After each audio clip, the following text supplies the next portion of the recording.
1, 2, 3, 4. 1, 2. Do you want to... I thought you had quite a nice... Do you want to introduce it again? Welcome to the...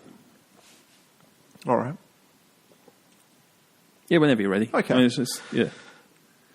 Welcome back to All You Need Is Love, episode 2 with your friends Matt and Macca. There we go. I just think it's just easier if we just get you moving forward to do that. Sure. That doesn't need editing. I might put some effects on it, maybe like some laser beam sounds in the background, like pew, pew, pew, pew, pew. What do you reckon? Yeah, I'm all for You're that. all for that? Whatever makes it more listenable. Yeah. Maybe someone just listens to it. Yeah. Yeah. We had some feedback for the first episode, which is amazing because we didn't give out email address or contact or so. This particular gentleman enjoyed it. He really liked the bit where I asked you if you'd ever tried the cheesy What's-It, the savoury snack. Right. English savoury snack. And he thought moving forward it would be an excellent idea. That's just a bird. An excellent idea if maybe that could become a segment where I just ask you if you've tried. Where I ask you if you've tried a particular savoury snack from Great Britain. Because you did live there for a bit. I did. I dabbled there for a little bit, yeah. Yeah, and you can just answer yes or no, and eventually we might find, like, people might have a checklist or something. Okay. So, are you ready? I am ready. Hula hoops, any flavour. I feel like I've heard of them, but I have not tasted them.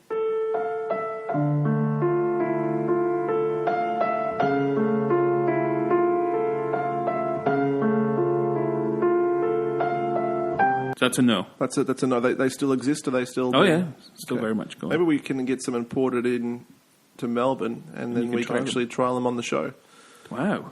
That's something for everyone to look forward to. Yeah. If Hula Hoop's listening, I think it's a division of the KP crisp industry. Yeah.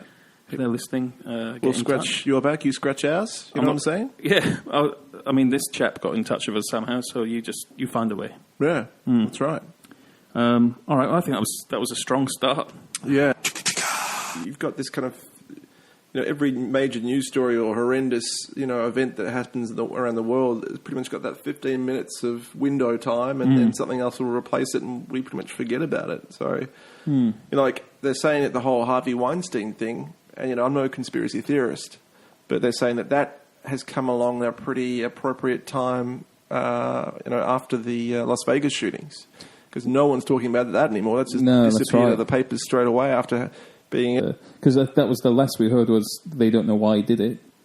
And now it's just like, well, continue not to know why he did it, and you guys can just talk about this.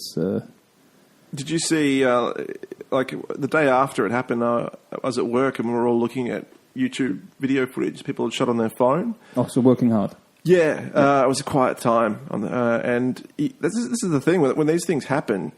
You have to do that is really beneficial because these things get taken off very quickly. Yeah. And there was footage of a taxi driver who was driving at the base of the building and he filmed another shooter. There's another shooter, on the other side of the building on one of the fourth or the fifth level. You can actually see muzzle flash and hear machine gun fire or rapid gunfire. So he filmed that on his phone and. That's pretty major. Yeah. And it's very, there was a little bit in the papers that trickled out about, there's a theory that there's a second shooter, and then hey, Harvey Weinstein's a prick, Yeah. Interesting. Sounds like you're ordering some kind of Starbucks beverage, doesn't it? Ariana Grande. Yeah, it does. Sounds kind of tasty. Ariana Grenade turned out to be, didn't it? It wasn't a grenade. I think it was just... Not one of your best. Yeah, disrespectful. All right, well, I think... Is that like all the news you want to cover? Is there any... Well, it's way too serious, wasn't it? Yeah. But I would have to say, he's one of the funniest men, I think, on the planet. Oh, how boring would the music industry be without Liam Gallagher in it? Like, I could quite easily listen to him talk about anything every day. Like I would be in tears. Did you see him on Graham Norton last week? He looked so uncomfortable, didn't he? He But looked was still so hilarious. uncomfortable, But they look uncomfortable as well with him. Like it's like he's about to blow any moment. You know? Well, yeah, like I was uncomfortable. I was like, Yeah. God, what is he going to do? What's he going to say? And he just seemed like such an angry sourpuss. Yeah. Like, it's amazing that he actually gets an album finished, let alone, And that was the great thing he said, like, because normally Noel and one of the other guys would do it for Oasis. He wouldn't have to bother with that stuff. Yeah. Even though he's the front man, which Yeah. is bizarre. And he does it so he's a brilliant front man. Yeah. Well, he's got such a great voice. Yeah. But I'm interested to hear his new album.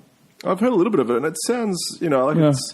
it's never going to get to the levels of No. greatness, but it's very listenable, and it's a bit more melodic than some of his kind of blander, more recent stuff. Yeah, that was funny. He did I think it was NME. They went through all the albums he's been involved with, so Oasis through to BDI, which BDI were just horrendous. Yeah. And he's given them marks out of 10. And I think definitely maybe in What's the Story, Morning Glory, 10 out of 10 he gives them. And then I think he gives Be Here Now 9 out of 10. He says the only problem with that is Noel went to his head a bit and just added far too much solo guitar to everything. Yeah. But he said other than that, there's banging tunes on it. And then the next lot are just like 2 out of 10, 5 out of 10. And then, but like the album that has one of his songs on it, they'll be like, it's not great, but my track's on there, that's great. So 7 out of 10. And then it gets to his new album that's come out, and he's like, it's 11 out of 10. I don't think anyone was expecting anything else, were they? Beck's new one, Colours. Just a couple of listens in, and I think he's going through some kind of midlife crisis. It's pretty bland. It's okay. with Beck, you're always expecting something interesting, Something out there. Yeah, like he's always kind of shifting genres or moods, and this one is probably the first. Well, actually, the previous one, Morning Phase. I don't know if you heard that one. It was kind of like a sequel to Sea Change. Yeah, I remember that. Sea Change was great. I thought that was an incredible album for him. And Morning Phase was a little bit weaker, a weaker kind of version of that. Mm-hmm. So it was, a bit bland. And this one is kind of him going pop again. But it's just, I don't know. It just seems like he's really self-conscious. It seems like he's really trying a bit too hard to make a poppy fun album. Okay. And it doesn't seem to have much soul to it, I don't think, as in, soul, not the genre of music soul. Yeah. So, it's a little bit disappointing to see a hero of mine like Beck's kind of bland out a little bit. And the worst thing you could say about it, and I'm sorry, Beck, but you sound a little bit like Father John Misty, which is... Father John Misty. Yeah, which I think obviously he was influenced by Beck, and he's become quite a big deal. And I don't really get that. I find his music really bland as well, and he would certainly go very well on an Ariana Grande concert. He would fit right in with the rest of the acts. So sadly Beck's kind of a little bit bland in this one. I've never heard of Father John Misty. Right. Well, it's not a big loss for you. But he used to be the drummer of Fleet Foxes. Ah, okay then. Yeah, so he left them and did his own solo stuff.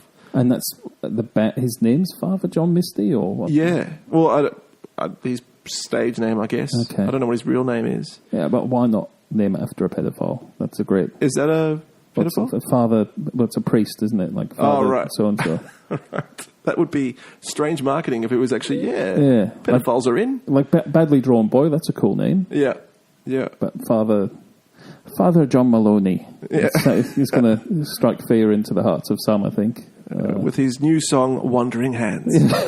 I don't know. I don't know what the reason is behind that. I probably won't look it up either because I just don't find him very interesting musically. Yeah. But very popular. It's come out to a few festivals here in Australia and has a big following.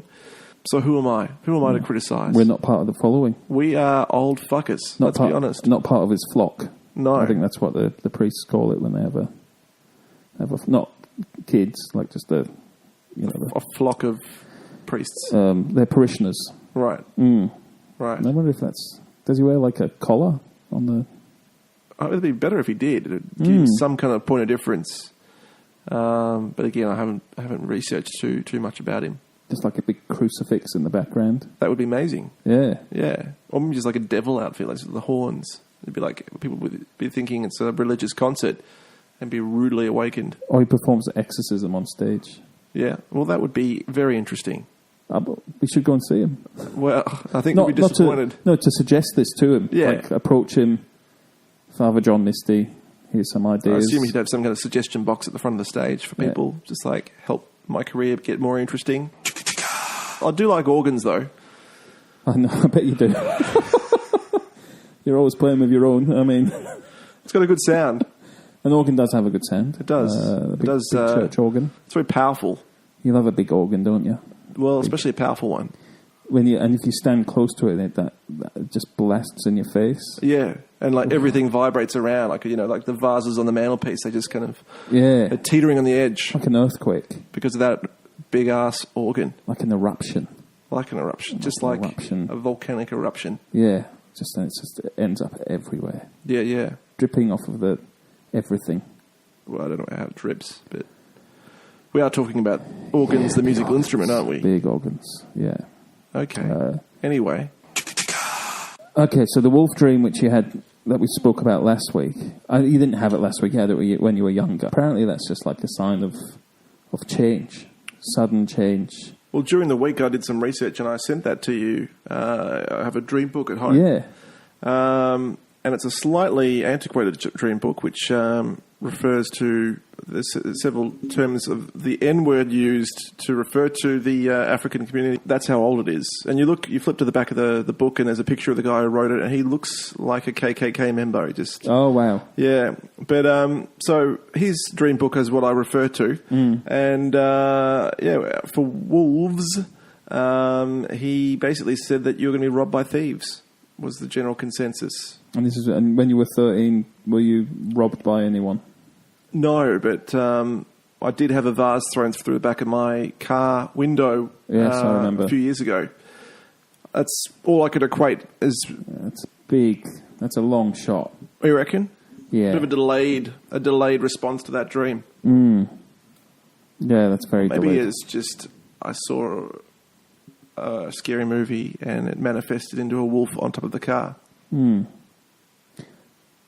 I had a dream this week. I was on the phone, I don't know why, but I was on the phone to the mother-in-law. And she was really cross. Not with me, but with my wife, our family. And she was in the car with her husband on Bluetooth. And I was just like, hey, yeah, look, I answered the phone and said, hey, I'm not sure what's going on. I'm not sure what you're angry about. Is everything all right? And all I heard was the stepfather-in-law just saying, you fucking wanker. And they hung up. Oh. That was it. So I'm not sure. I mean, to be honest, that feels like something they would say in real life anyway. Like, I mean, it might have... That's just a Sunday afternoon. I'm not sure. I'm not sure if that was a dream or more just like an actual fly on the wall experience where I've turned into some sort of insect and I'm in the car with them and they're talking about me. Or It'd be an amazing dream. Yeah, but that was my dream. Yeah, right. So and there is nothing wrong. There's nothing going on or anything. Haven't done anything recently that you're worried might catch up with you with the in-laws? No, not at all. No. Nothing to do with playing with your big organ or anything like that? No. Unless they walked in on that. Yeah. Very loud. What did he call you, an arsehole or a wanker? Because if it was he did say it was wanker. Well, there you go. So it's actually... It's spot on. Think about that. Very telling. Yeah, I am. I'm thinking about it deep. Yeah. Dreams. I think this is becoming an interesting segment. Yeah. Maybe we can touch on one of your dreams next week. Oof. Ow! I'm going to read a book. This is a Find Your Fate adventure. So it's Choose Your Own Adventure book. Is it like the English version of Choose Your Own Adventure, or is... That's American, I think. Find Your Fate. Adventure number 3. Yeah, Find Your Fate. This one's Indiana Jones and the Giants of the Silver Tower. by R.L. Stein, who's the Goosebumps guy. So With a very phallic silver tower. the front cover does have what appears to be a silver cock. Right in Indiana Jones' face. Now this is set in the Himalayas. Yes. You've been here, haven't you?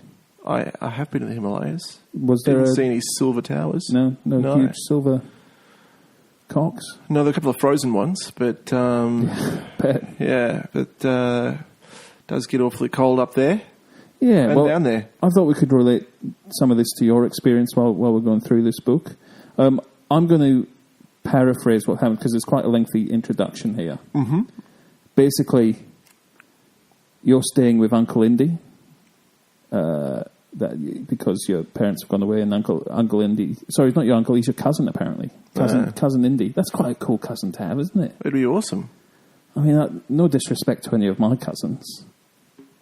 If your cousin was Indiana Jones and he was going on some adventure across the other side of the world, you'd go, fuck my job. I'm going to go and hang out with my cousin because he's infinitely more interesting than anything else in my current life. Yeah. Unless he says, hey, kid, we're going to look for some crystal skulls. He'll be like, yeah, no, I'll pass. Sorry, Cousin Indy. So this is it's set in Nepal, 1933. Like I said, you're staying with Uncle Indy. Right. So I don't get to do a short round impersonation. If you want, okay, Dr. Jones. That's like that's the angle I was thinking. I mean, they're cousins. I don't know how that's possible, but well, maybe. Now, let me just make sure I've got that right. Yeah. So what happens is you're at Indy's house back in the US of A, and this girl called Lila's come to your door, and she needs help from Indy because her father, who's also a archaeologist, friend of Indy's, they always are. They're always buddies. He's gone missing in the mountain in the Himalayas, and no one believes her. She needs help because, according to her dad, they've found this race of giants within the Himalayas. So basically, like they're the abominable snowmen, I guess. Yeah, right. And Indy's like, that's just an old tale. You know, he always says it's just an old tale, even after all the shit he's saying. Yeah, that's right. I don't believe it. Yeah, it's just a wife's tale. But she has a coin that she brings back to show him, and he's like, "Oh shit, this is legit. Let's go." So I've basically cut out about 10 pages there because that all that backstory isn't actually. There's nothing where you get to choose. Yeah. So it's like any indie movie, there's a setup, isn't there? And it's generally, fairly quick. And I think that was quite a good wrap up of it. I was engaged. Okay, well that's good because now we're getting into this is it. This will be the start of the adventure for you. Okay. And I don't know. Shall we play it by ear? Shall we see how much we want to do, or do we just want to just get one choice for this week, and we'll see what happens? I think we'll start with one choice. All right. Okay. Are you ready? I'm ready. I mean, you can feel free to have a chat at any point. Okay. Have you decided how you will travel, Sahib? Mohaji, the leader of the Sherpas, asks Indy. Should I do that in a voice? I think so. Like Salah? Have you decided how you will travel, Sahib? We'll just call him Salah from now on. Okay. Salah, the leader of the Sherpas, asks Because all Indy. people of ethnic diversion or diversion? Yeah. Aspersion. Diversion, yeah. They're called Salah. Yeah, well, in this podcast they are. In Indiana Jones world. George Lucas was a massive racist, wasn't he? Yeah, I guess so. They kind of, like all of his characters are very simplified versions of various nationalities. Very black and white. So here we are. Okay, let's keep going with it. We must decide now, Indy said. I can't do a Harrison Ford. Can you do a... We must decide now, kid. That's pretty bad. Yeah. All I can do is Harrison Ford and Frantic, which is out of context, was like, have you seen my wife? That's the only bit I can do. The white lady? different film. Well, this is a book. Belloc. His name's Belloc. That would be what about like a Choose Your Own Adventure Frantic book? Would be great. Yeah. Or Witness. Choose Your Own Witness. Yeah. Because when Kelly McGillis takes her top off, like turn to page 5, just stand there watching her, or turn to page 69. Or turn to page 23 and restock the hay barn. I turn to page 23. Well, you've got to have alternatives, because some of us wouldn't want to turn to 69. Yeah, it can get messy with the Amish. Oof. Pitchforks everywhere. Yeah, well, that's a hay barn in itself, I reckon. Get one in the arse. Turn to page 12. Stay silently behind the toilet cubicle, not be caught. Yeah. Turn to page 27. You've accidentally farted. And the bad guys have heard you. And you're dead. Yeah. See what I mean? What about How much more interesting does that film become all of a sudden? turn to page 87 and tell Danny Glover that he was really good in Lethal Weapon 2. And one? And 1. Yeah. And Wes Anderson's films? Films? Has it been a couple? I think just 1. Just one. Yeah. Get it right. Yeah. Royal Tenenbaums. Yeah. He was good in that. He was good in that. Yeah. Good comedic performances. He was cute. I remember thinking he was very cute in that. With his little grey hair. Hey, Riggs! Crystal Skulls. Turn to page 2. Continue with this adventure. Or other Erase it option, from just my fucking memory. throw it in the bin. See what I mean? I wish I could have definitely erased that from my memory. Yeah. Anyway, where were we? We must decide. We've only got... we've got past... like the second sentence, yes. So, yeah, we must decide now, Indy says. Behind you, the porters are chanting a hymn for good luck as they wait to begin the journey. The music is strange, eerie. It reminds you that you are a long way from home. We have to cross the mountains, Indy says, to get to the Tibetan Salah, what are you doing here? This is Indy talking. We have to cross the mountains, Indy says, to get to the Tibetan side. That's where Lila and George Rogers began their trip. So George Rogers is obviously Lila's Missing father. Yeah. This is actually you. You say, are we going to take that little plane? Are we going to take that little plane? It's like, what's his That's name? From Fantasy Island. That's the plane. Are we going to take that little plane? You ask, pointing to the tiny twin-engined prop plane at the edge of the grass. Prop plane. Oh, that's actually a type of plane. Yeah. Not a Yes. prop. I do not recommend it, Sahib. His name's Indy. I don't know how I keep... Anyway. Does that mean, like, gentleman? Because you've been to Nepal. Were you Sahib. called Sahib? Isn't Sahib someone's name? Sahib? I do not recommend it, Sahib, says Mahaji. Yeah, that's Salah. Mahaji Salah. Okay, so you're saying Sahib. I don't know. Should we Google that? I've got a feeling, because he keeps saying it, I've got a feeling it's like, it's Mr., Sir, something like that. Like Madame, except the masculine. Asshole. Yeah, maybe. His dark eyes staring intensely into Indy's. The monsoon has passed us down here, but there's still storms up in the mountains.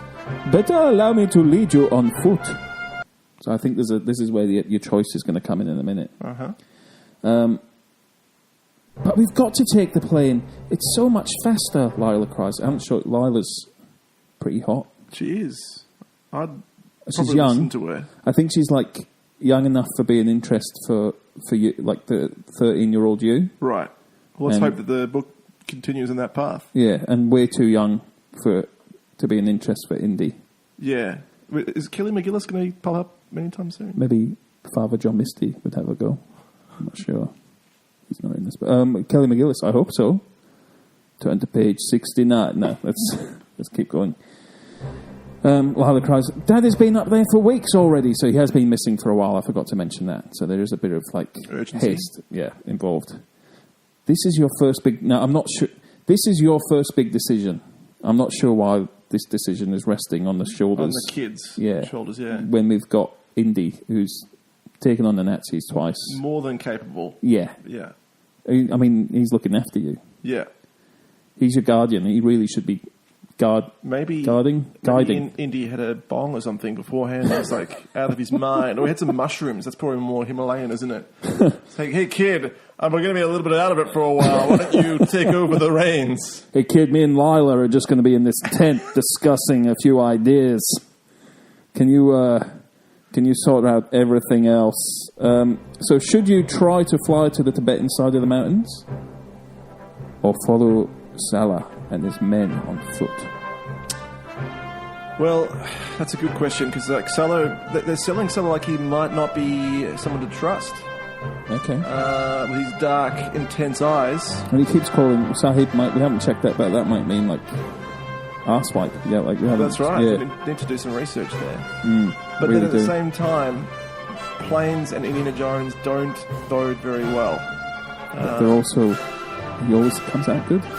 He can fly them. Yeah. To some extent. So I reckon we go the plane. You want to go the plane? Fuck all right. Salah. Choose. Now, do you want to leave it there and we'll return to this next week, or do you want to? So we see how long the next page is at least. I reckon it's a good fork in the road moment. Okay, yeah. Oh, leave the listeners on the edge of their seat. What do the listeners think? Maybe they can send in their. Yeah, well, we're not giving you an email to send it to, but you know what? You try your hardest to get in contact with us. Yeah. Like that gentleman did earlier regarding the savoury snacks, and yeah, we'll see what they have to say. Yeah, look forward to hearing from you guys. Yeah.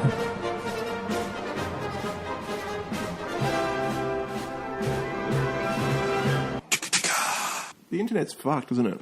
It's just full of fucking losers. It really is. But, please listen. If you're listening online right now, speaking of losers. Tune in next time. We'll be here, ready for you to listen to us. Yeah. So, can't wait. So should we sign off? All right. Well, I guess I'm Macca and... I'm Matt. And all you need is love. Are we doing that together or... Sorry. Yeah. I'm Macca. And I'm Matt. And together... All you need... doesn't make any sense. No. And... Well, I'm... Remember. I should say remember. Good. Yeah. That's good. Well, I'm Macca. And I'm still Matt. And together... Remember. Remember. And Jesus. remember. Yeah. One of Indy's mushrooms. Yeah. Well, I'm Macca. And I'm Matt. And remember... All you need is love. I